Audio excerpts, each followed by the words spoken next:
तो भैया इस बिगड़ी हुई व्यवस्था का सबसे बड़ा कारण क्या है? इस बिगड़ी हुई व्यवस्था के कारण बहुत लोग हैं बाबू, एक नहीं है, सब है। आज की भाजपा से लेके पहले की कांग्रेस तक। अब अंग्रेजों को दोष मत दो, उन्हें जो करना था करके चले गए, बाकी चल रहा है देश उन्हीं के ढर्रे पे, समझे। कांग्रेस आई, शोर सिफारिश, परिवारवाद फैलाया, उसके बाद जो लोग आए उन्हीं के पद चिन्हों पे चले। भाजपा आई, इन्होंने ध्रुवीकरण किया हिंदू मुस्लिम की राजनीति की। फिर ये आए, अब सिस्टम हद से ज़्यादा बाहर हो गया है, ऑप्शन कम है, कंपटीशन ज़्यादा है, पेपर लीक हो रहा है, परीक्षाएं रद्द हो रही है। एक कोई कारण थोड़े है। लेकिन जनता क्या है, वो कल की घटना आज भूल जाएगी, आज की घटना कल भूल जाएगी, फिर सत्ता दे देगी उन्हीं धूर्तों के हाथ में जो कल थे।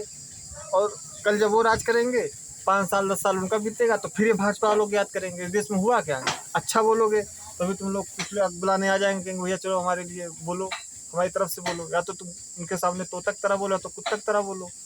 तो वैसा तो करना नहीं है तुम्हें। अगर तुम्हें अपने आने वाली पीढ़ी के लिए कुछ बेहतर करना है, तो जितने भी नेता लोग हैं, जितने भी, सबसे सवाल पूछो, व्हाट यू डिड, तुमने क्या किया।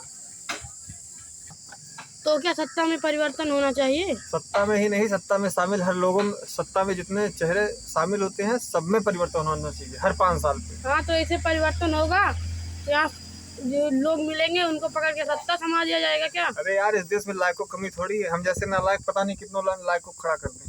तुम्हें क्या लगता है जो राजा के यहाँ पैदा होगा सोनक चम्मच लेके वही राजा बन सकता है? ऐसा कुछ नहीं है, ऐसा कुछ नहीं है ना, ऐसा कुछ होना चाहिए। तो भैया जो पार्टी बनी है उस बनाई किस लिए जाती है? देखो, पार्टियां बनती हैं ये बताने के लिए कि हम तुम्हारे ठेकेदार हैं, हम तुम्हें तुम्हारा हक दिलाएंगे। चाहे कोई भी पार्टी हो, इसीलिए बनती है। चाहे कोई भी हो, आज की हो, चाहे कल की हो, चाहे परसों की हो।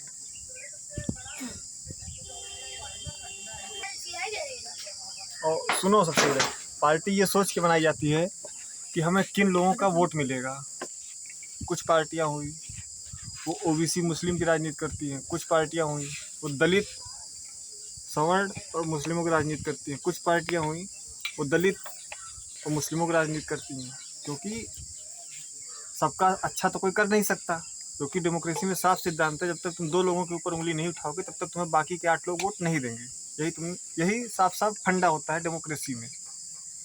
इसीलिए लोग पार्टी बनाते हैं। बहुत लोग होते हैं निर्दलीय लड़ते हैं, बाद में जब जीत जाते हैं तो किसी दूसरी पार्टी में जाकर मजा काटते हैं। आप क्या थलपत विजय को दर्शाना चाहते हैं? थलपत विजय पहले नहीं है बाबू, थलपत विजय से पहले भी बहुत लोग, एक्टर लोग, 1977 से लेके 1987 तक एमजी रामचंद्रन बहुत बड़े अभिनेता थे, वो मुख्यमंत्री रहे तमिलनाडु के। जयललिता हुई, ये सब फिल्मी अभिनेता है। तो थलपत विजय को तुम आज देख रहे हो, इसके पहले ही बहुत लोग हुए हैं जो अभिनेता से नेता बने हैं। नहीं, मेरे जानकारी में थलपत विजय है। थलपत विजय का भाई अपना एक ऑरा है, उसके पास पैसा था, पब्लिसिटी थी, he is a public figure.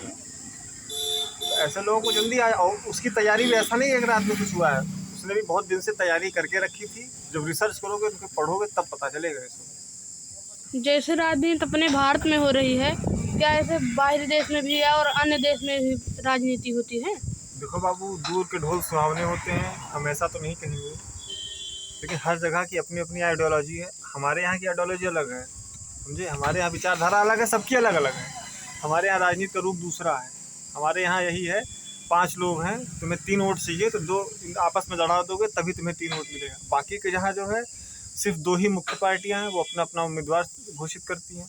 और दूसरी जगह अगर डेमोक्रेसी के नाम पे मोनार्ची ऑटोक्रेसी नहीं थोपी जाती है। हमारे यहाँ क्या है, आज हम मुख्यमंत्री हैं, कल को मेरा बेटा आएगा वो मुख्यमंत्री बनेगा, फिर उसका बेटा आएगा वो मुख्यमंत्री बनेगा। अदर कंट्रीज में ऐसा बहुत कम होता है, और अगर होता भी है ना तो वहाँ का विपक्ष आवाज़ उठाता है। लेकिन यहाँ कोई विपक्ष आवाज़ नहीं उठाता, क्योंकि लोग चाहते हैं कि देश में भ्रष्टाचार रहे, देश में मोनार्ची रहे, देश में पैट्रियार्ची रहे। क्या अपने देश की नेताओं के अंदर में है कि अपना ये देश सुधार सकें? हमारे देश के नेता सिर्फ अपना वर्तमान और अपने बच्चों का भविष्य सुधारने के लिए आए। अभी तुम्हारे ही विधानसभा के नेता, जो नेता विपक्ष है, उनकी बिटिया कैम्ब्रिज यूनिवर्सिटी से पढ़ के वापस आई है। एक आम आदमी का बेटा सोच ले कि उसको विदेश पढ़ना है, इतने सारे प्रोसीजर है, फॉलो करते करते गांठ फट जाएगी तुम्हारी। एक बहुत बड़े नेता बने हैं, 2011 में उनका राजनीतिक जन्म हुआ, वो आए, अपने बच्चों की कसमें खाई, बहुत कुछ किया, वैगनार छोड़ के MG ग्लोस्टर से चलने लगे, करोड़ों के शीश महल में रहते हैं। हमारे ही टैक्स के पैसे पे लोग मजा कर रहे हैं। तुम कैसे इनसे एक्सपेक्ट कर सकते हो कि तुम्हारा देश का भविष्य सुधारेगा? सिर्फ अपने बच्चों का भविष्य और अपना खुद का भविष्य, अपनी अय्याशी के लिए राजनीति कर रहे हैं सब जितने भी लोग हैं। मोदी चाचा 4 दिन में 5 देश घूम आए, इतना वो जिंदगी में नहीं घूम पाते, कोई भी हो, समझे? किसी को कोई परवाह नहीं है। एजुकेशन ज़्यादा इस पर क्या बोले, चीज़ें बहुत ज़्यादा वर्ष हो चुकी हैं। अब इस पर जागना पड़ेगा इस देश के उस युवा को जिसकी शादी होने वाली है, जो अपना पीढ़ी छोड़ेगा, समझे? क्या सोच के छोड़ेगा बताओ? ना तो उसको अच्छी एजुकेशन मिल रही है, ना तो उसको अच्छी हॉस्पिटल मिल रही है। तुम्हारे बगल में ही प्राथमिक स्वास्थ्य केंद्र है, चले जाओ, 11 बजे पहले डॉक्टर नहीं आती हैं, 1 बजे 2 बजे उनके जाने का टाइम हो जाता है। तुम CSC में चले जाओ, सामुदायिक स्वास्थ्य केंद्र, वहाँ नई नई पढ़ी लिखी लड़कियां जो फार्मेसी करके वहाँ दवाई बांट रही हैं, उनसे बात करके देखो, कहाँ एजुकेशन सिस्टम नहीं। देश की पॉलिटिक्स पूरा तंत्र खराब कर देती है। एक दो चीज़ से दिक्कत नहीं है। प्राथमिक विद्यालय पर नहीं बोलेंगे?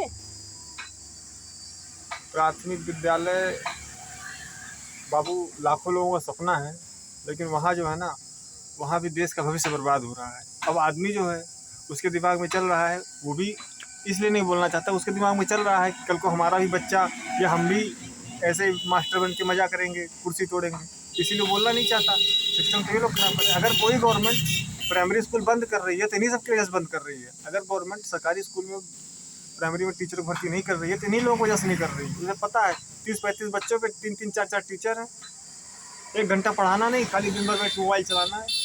अब यही है, लोग कहते हैं बराबरी न कर पाओ तो कीचड़ उछालो। तुम हमारे टैक्स के पैसे में मजा कर रहे हो। सरकार हो चाहे सरकारी कर्मचारी, उसकी थाली प्राइवेट सेक्टर वाला चलाता है, चाहे वो 10,000 रुपये की नौकरी कर रहा हो, चाहे 2 लाख रुपये महीने की। प्रधान की, लेकिन यहाँ प्रधान आदि सवाल इसलिए भी नहीं, यही कह रहे हैं प्रधान की जिम्मेदारी होनी चाहिए, वो बताए टीचरों को पढ़ाना चाहिए, लेकिन नहीं, सब अपने अपने मस्त हैं। तो क्या करोगे तुम? या तो फिर तुम भी रणुआ रह के मर जाओ, लेकिन रणुआ भी रहोगे तब भी 4 लोग तुम्हें ठीक कंधा देने के लिए चाहिए। तो मोदी तो फिर मोदी की बात अलग है, समझे? वही तुमसे कहते ना, प्रधानमंत्री को गाली देके निकल सकते हो, प्रधान को गाली देके नहीं निकल सकते। मोदी योगी की बात अलग है, ममता बनर्जी की बात अलग है, मायावती की बात अलग है। तुम्हारा पूरा सिस्टम खराब कर दिया। ममता बनर्जी सत्ता में नहीं है, तभी ममता बनर्जी को आप सत्ता में नहीं है तो क्या हुआ? काम तो किया, 15 साल किसी इतने बड़े सूबे के मुख्यमंत्री रही हो। नेहरू जी को मरे इतना दिन हो गया, तब भी आज भाजपा वाले करी आते हैं। ब्राह्मणों ने पता नहीं कितने 1000 साल पहले पानी बंद किया था, आज भी गरियाए आते हैं कि ब्राह्मणों ने हम शूद्रों को पानी नहीं पीने दिया। तो क्या करोगे तुम? हर कोई तो प्रताड़ित महसूस करता है अपने आप को, हर कोई विक्टिम हुड खेलना चाहता है। बताओ, आज छोटी सी बात है, ठेकेदारी लेकर तुम चल रहे हो, चाहे किसी भी जात की, चाहे किसी भी समाज की। मेरी एक बेटी, वो स्कूल पढ़ने जाती है, और जो बाल काटता है नाई जाति का लड़के 2-3 लड़कों के साथ जाती है। कल को वही बेटी जब बड़ी हो जाएगी तब वो भी इसी माहौल में रहेगी, उसका भी दिमाग में ही जहर भरा जाएगा जातिवाद वाला।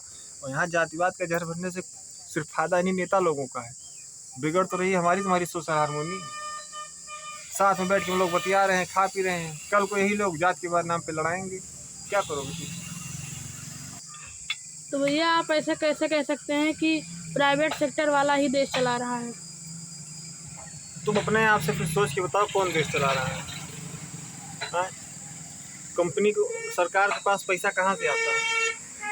प्राइवेट सेक्टर का आदमी नौकरी करता है, वही कंपनियां सरकार को चंदा देती हैं, वही कंपनियां सरकार को टैक्स देती हैं, और प्राइवेट सेक्टर का कर्मचारी भी टैक्स देता है। फिर जो कर्मचारी दिहाड़ी करके दारू का ठेके पे जाता है, दारू पीता है, वो पैसा कौन? प्राइवेट सेक्टर वाला ही दे रहा है। गवर्नमेंट सेक्टर वालों की सैलरी भी तभी आती है जब प्राइवेट सेक्टर वाला पैसा खर्चा करता है टैक्स पर, वरना यही लोग तो आज भी रो रहे हैं। गवर्नमेंट सेक्टर वाले तो आज भी रोते हैं। इनका तो जैसे ही तुम्हारी तेल से आधा दाम जो आदमी रो रहा है, इनके महंगाई भत्ता बढ़ जाता है, पता भी नहीं चलता। और सबसे ज़्यादा रोते भी यही लोग हैं। देश चला रहा है प्राइवेट सेक्टर। हवाई जहाज़ में जो जाके देख लो, उसमें जितने लोग बैठे रहते हैं 20% तो उसमें मार्केटिंग वाले रहते हैं, और जितनी गाड़ियाँ दौड़ रही हैं इसमें 20% तो मार ढूंढते रहते हैं, जो दवाइयाँ बेचने वाले। कौन देश चला रहा है? तो दवाइयों को लेके अभी बवाल तो हुआ था। अरे वो सब अलग बात है, मेडिकल स्टोर बंद करना, ये सब अलग बात है। तो भैया आपको मौका मिले तो आप सत्ता में परिवर्तन करेंगे? अब चौराहा पर बैठ के सत्ता में परिवर्तन कहना पाऊँ, ताकि तुम्हें पहले 4 महीने इस कहा पड़े कि भैया थोड़ा हमारी बातों पे गौर कीजिए। अब लेकिन लोग बातों पे तभी गौर करते हैं जब तू 4 महीने की बुराई करो। हम 4 महीने की बुराई कह के वोट नहीं लेना चाहिए कि अब चलिए इनके बुराई के इनके वोट ली, इनके बुराई के इनके वोट ली, जो उनकी नेताओं की आदत है। अब हम जानते ही ये वाली फिलॉसफी पॉलिटिक्स में लागू नहीं होती है, लेकिन अगर ये वाली फिलॉसफी पॉलिटिक्स में लागू नहीं होती है, फिर तुम्हारा काम पढ़ने का या तुम्हारे तर्कवादी होने का फ़ायदा क्या? साफ साफ बात ये है।